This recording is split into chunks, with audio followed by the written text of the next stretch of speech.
Halo, cendolista, cendol-cendol yang ada di dalam suntikan para dokter. Apa kabar kalian?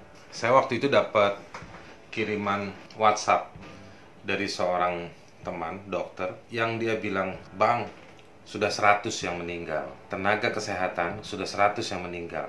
Di antaranya mereka ada profesor, para dokter ahli, tenaga-tenaga kesehatan yang ada di rumah sakit. Bukan sesuatu yang sedikit. Dan angka kematian nakes Indonesia itu lumayan juara.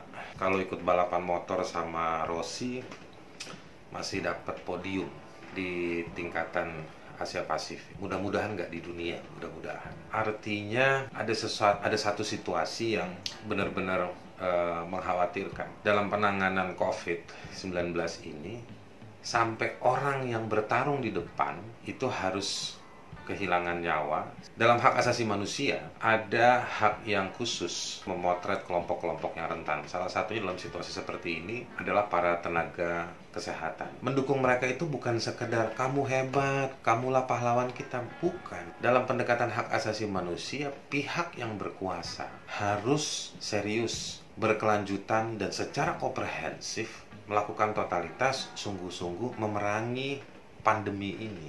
Untuk itu mereka harus mendengarkan dan mensupport di satu sisi sekalian para tenaga kesehatan tersebut. Nah, dalam pendekatan hak asasi manusia ada sejumlah hal yang harusnya para penguasa, dalam hal ini adalah negara. Ada dua hal nih ya. Saya mulai dari nomor 2 dulu. Yang nomor 2 adalah memerangi penyakitnya. Aksesnya harus dibuka seluas mungkin. Sekarang ketika orang bingung nih nggak berakhir, mestinya negara segera melakukan tes swab gratis buat masyarakat semasif mungkin. Yang kedua, fasilitasnya harus terjangkau. Dan dia harus bisa diakses dan digunakan, dijangkau oleh semua orang.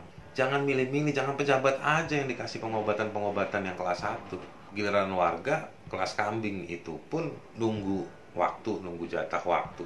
Nah, obatnya harus disediakan sesegera mungkin. Nah, pertanyaan kita, duit-duit yang dipakai katanya buat pandemi, buat COVID segala macam, ini mana? Belum kelihatan sampai hari ini. Warga biasa justru yang harus didahulukan. Nah, yang kedua, ya, atau yang pertama tadi, yang ini kan yang kedua. Nah, yang pertama, haknya para tenaga kesehatan. Kita minta mereka maju ke depan. Tapi apakah kita sudah memberikan alat? Apakah negara sudah memberikan fasilitas yang cukup? Belakangan ada kabar, dilihat di websitenya Pemda RSUD untuk ruang fasilitas penanganan COVID-nya sudah full. Nah, untuk itu ini jadi memberikan pertanyaan buat kita. Itu para dokter jadi gimana? Mereka mau bekerja. Pada dasarnya mereka juga manusia. Mereka juga adalah para pekerja yang profesional, punya standar. Dan standar itu harus diikuti. Tidak bisa mereka bekerja melampaui jamnya. Tidak bisa mereka bekerja tanpa alat-alatnya. Semua itu ada keterbatasan di para dokter atau para tenaga kesehatan. Selebihnya, jika pandemi ini terus meluas, harus ada upaya yang berlapis-lapis di berbagai tempat secara komprehensif dan dikoordinir secara baik. Jadi kita nggak bisa lepas kepada para tenaga kesehatan. Ya udah, kamu aja yang maju, kamu yang hebat. Nanti dikasih insentif. Insentifnya pun dikasihnya telat, ada yang kelupaan.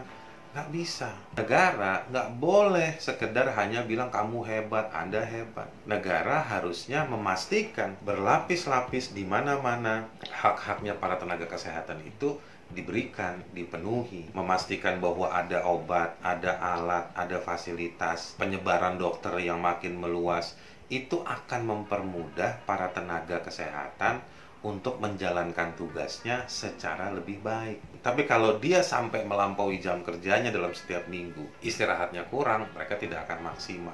Dan kalau di luar kita tetap masih tidak tertib, negara tidak bisa mengelola warganya, jangan nafsu untuk segera melakukan kegiatan ekonomi, karena negara mengandalkan ekonomi dari ekonomi masyarakat yang konsumtif. Menurut saya, di satu sisi negara merasa bahwa udah waktunya bergerak lagi di bidang ekonomi supaya ada uang, tetapi di sisi yang lain itu makin menumbuh suburkan virus itu sendiri. Nah, sambil kita makan cendol, sambil kita browsing-browsing cari di mana cendol yang enak, cendol-cendol yang menghantui pikiran-pikiran para pejabat. gagasan-gagasan cendol itu harus segera mengepung penguasa, harus mengepung para pengambil kebijakan supaya lebih tertib, supaya lebih serius memastikan bahwa jaminan-jaminan kerja profesionalitas para tenaga kerja kesehatan itu bisa dipenuhi. Aspek ketenaga kerjaannya, aspek kesehatannya para tenaga kerja kesehatan, aspek alat-alat dan fasilitasnya itu harus segera dipenuhi. Dan juga aspek konseptual. Jadi penguasa negara harus mendengarkan para ahli epidemiologi untuk penanganan situasi ini menjadi lebih baik supaya pandemi ini menurun dan dokter-dokter itu bisa lebih maksimal. Kita harus eman-eman, sayang-sayang sama tenaga kesehatan. Jumlahnya dikit di Indonesia dibandingkan jumlah penduduk dan sebaran geografi. Kalau kita ugal-ugalan sekedar untuk mencari keuntungan pada kegiatan ekonomi, kita bisa ambiar. Oke?